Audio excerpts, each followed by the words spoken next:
जय श्री राम। मुझे लगता है कि इस समय जितने लोग भी इस कार्यक्रम को देख रहे हैं, उनमें से संभवतः ऐसा कोई कम ही होगा जिसने रामानंद सागर जी की रामायण नहीं देखी होगी। रामानंद सागर जी की रामायण और आज का जो आदि पुरुष आया है, इसमें क्या अंतर है? सबसे पहले तो मैं कहूँ कि ये नाम जो आदि पुरुष रखा है, वो आदि पुरुष नाम ही समीचीन नहीं है, क्योंकि भगवान राम एक उत्कर्ष पर पहुंचती हुई सभ्यता के न केवल प्रतीक थे, अपितु उस सभ्यता को उत्कर्ष पर ले जाने के वाहक थे। ऐसे महामानव को, अवतार को आदि पुरुष कहना तो मुझे किसी भी प्रकार से उचित नहीं लगता। आदि पुरुष आप मनु को कह सकते हैं, आप आदि पुरुष संभवतः रघुवंश के आरंभ में कोई यदि राजा हुए हैं, उनको कह सकते हैं। लेकिन बॉलीवुड से यह आशा करना कि वे इस प्रकार की गहराइयों को समझ सकेंगे, या मुझे नहीं लगता कि ये उचित होगा, क्योंकि बॉलीवुड की तो सीधी सी बात है कि वहाँ किसी भी प्रकार के कोई शोध, किसी भी प्रकार का कोई समझदारी, किसी भी प्रकार की कोई गहराई मुझे लगता है अब रह ही नहीं गई है, और उनसे ये अपेक्षा करना हमारी ही नासमझी होगी। इसीलिए जो उन्होंने ये आदि पुरुष का जो टीज़र जारी किया है, उसको देखें आप, तो आप पाएँगे कि ऐसी विचित्र-विचित्र उसमें परिकल्पनाएँ हैं, जिसको देखकर आपको ये लगेगा कि आप पता नहीं किसी प्रकार का अ, अफ्रीकन प्राइमेट्स की लड़ाई देख रहे हैं, या कि आप रामायण की कथा देख रहे हैं।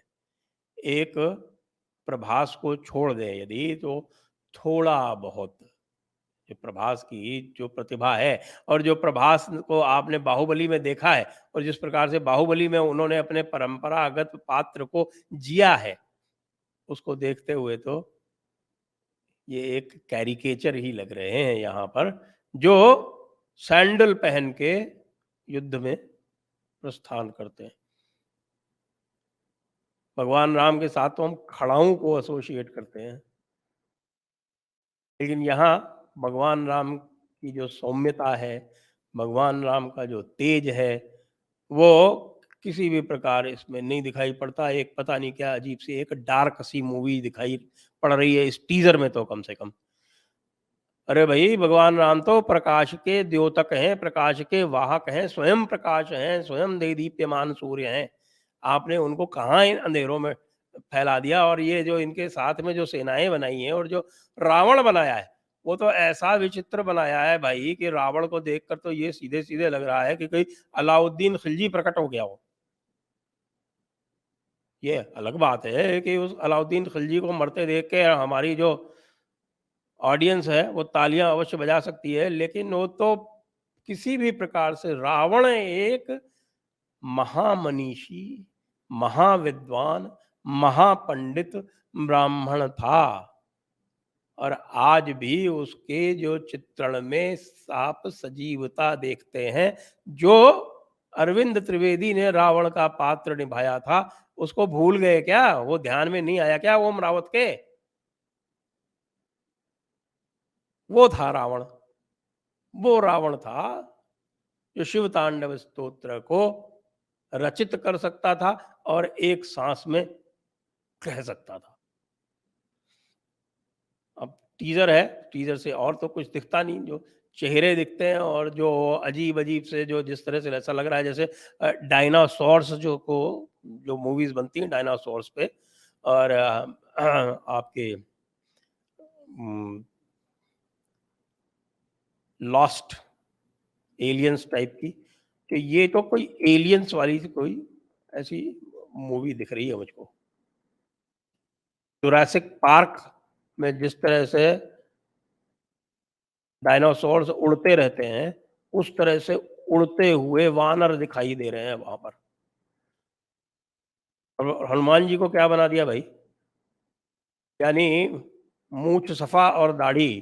तो भाई वो क्या, उन्होंने भी उस समय उनको पता चल गया था उस प्राचीन काल में भी कि वो मोहम्मद के अनुयायी बनने वाले थे? ऐसी विचित्र स्थिति बनाई है इस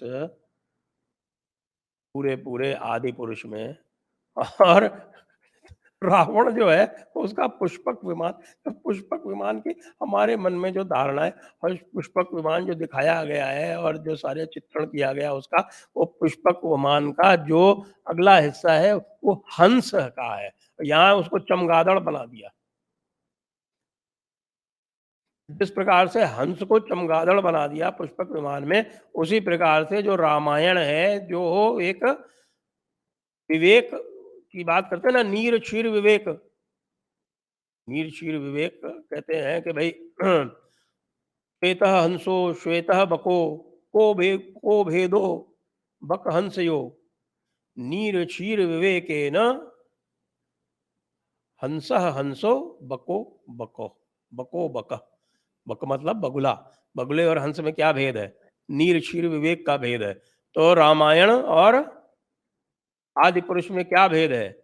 वो इसी विवेक का भेद है कि वो विवेक जिस पुष्पक विमान का अग्रभाग हंस के रूप में चित्रित ना करके और चमगादड़ के रूप में चित्रित करता है।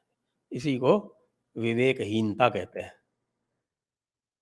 और वानरों को तो गोडजिला जैसा बनाया हुआ है।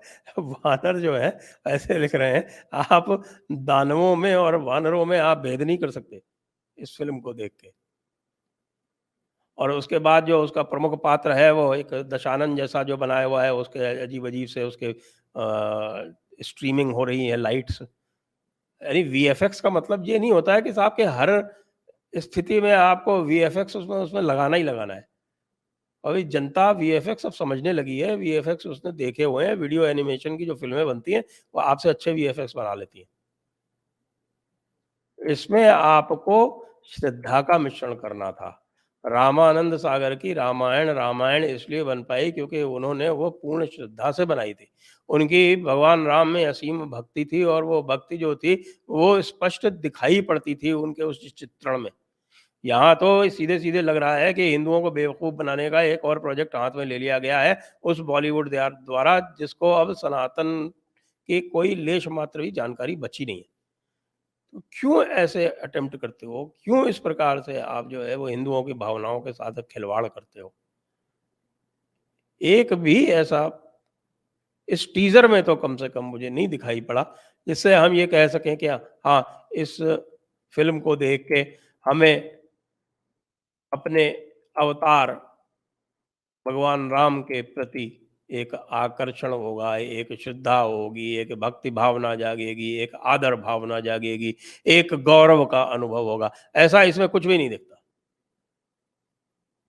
अब वो रावण है, हे भगवान! क्या बनाया उसको, तो ऐसे बिल्कुल ऐसा विलेन बनाया उसको।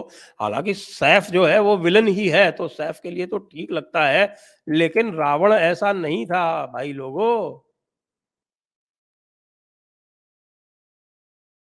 रावण का व्यक्तित्व उस पूरे कालखंड के महान व्यक्तित्वों में से एक हुआ करता था। वो तो अपने जो उसके 10 रिपु जिसको बोलते हैं, जो उसकी 10 कमजोरियाँ थीं, कौन-सी 10 कमजोरियाँ? काम, क्रोध, लोभ, मोह, मद, मात्सर्य, घृणा, ईर्ष्या, द्वेष और अहंकार। ये जो 10 शिर हैं, वो 10 शिर जो हैं, वो इन 10 कमजोरियों के, इन दुर्बलताओं के प्रतीक हैं और इनको भगवान राम ने नष्ट किया था, जिसको कहा गया है कि राम को, बल्कि रावण को रावण को अपने ज्ञान का अहंकार था और उस अहंकार ने वो सारी जितनी भी आपको बुराइयाँ बताई उनको जन्म दिया। इनको हम दशारी बोलते हैं, यानी दश अरि यानी 10 शत्रु।